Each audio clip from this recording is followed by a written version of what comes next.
We can formalize this mass of data that is involved in a project into discrete data elements that make up what is controlled, project controls. Whether organizations formally recognize this practice, it doesn't matter. If you deliver projects, you use and need to manage these data elements.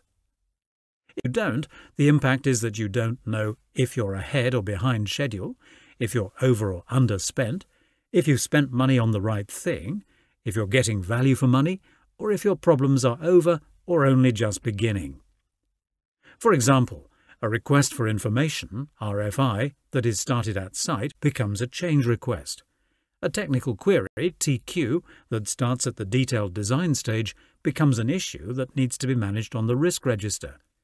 Collaborative business processes are also required, not a nice-to-have, for those that will be offline from time to time, such as in the basement of a building or way out in the middle of nowhere. Dada Enterprises has been the key partner to bring together disparate systems integration teams to focus on the integrated outputs which will add real value to business operations.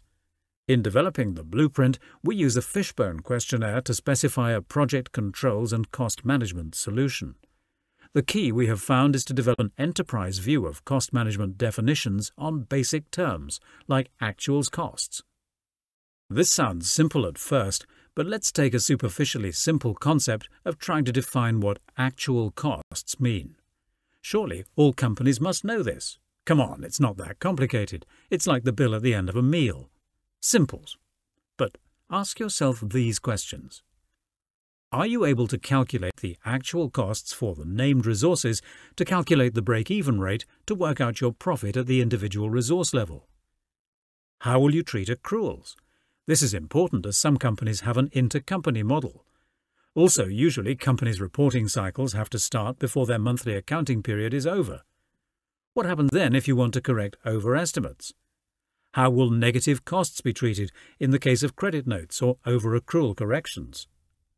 If you use resources from outside the UK, do you account for them using floating exchange rates or pegged exchange rates? And if pegged, when and for how long? Do you hedge against currency movements? Does your firm hire out plant or machinery, or use them, or have its own internal company to hire these out internally? Then ask yourself what is included in the price of that plant or machinery. For example, will fuel be built into the actual cost or charged separately? Will the crew to operate the plant, for example a ship or crane, be included in the hire-out rate? What makes up a typical crew on a ship? Would you just supply the crane operator or also the slinger signaller and crane supervisor? Will these be charged out at their break-even rates, blue book rate, or charge-out rate, white book rate? Will you goods receipt at the purchase order header level or the purchase order line item level? So, for example, if you have a purchase order with 5 line items, will these be reflected in the actual cost when all 5 items have been received and goods receipted, or once each one comes in? This is a real issue, as there could be a long time between receiving the first purchase order line item and all 5. In the interim, project managers develop a false sense of security over their actual cost position.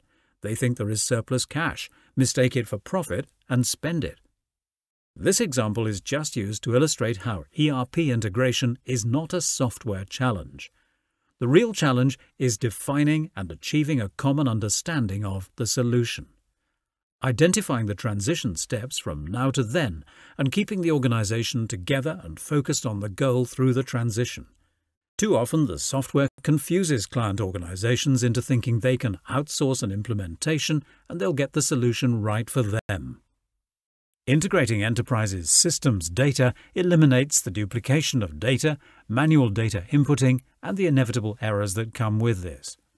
The benefits coming from enhanced profitability, from doing things right the first time, better asset management and resource forecasting which is aligned with your order book, to standardized reports which can be run directly without manually rekeying data into different systems. As you can see, enterprise portfolio tools decrease the reliance on multiple applications that can increase overhead and confuse workflows. They can allow the quick mining of data and coordination with all team members to provide real-time status updates. They provide accurate job costing to track the progress of each job and accurate forecasting of cost to complete for each job. Hopefully, you can see why we believe Project Portfolio Management, PPM, allows business to have a better and more accurate view of their organization and projects. We at Dada believe it helps companies to schedule activities, record actual hours expended, and calculate internal break-even rates to be more easily reported. They help to trigger the raising of invoices and track the company's commercial position, profitability, and risk exposure. Thank you for viewing this video tutorial.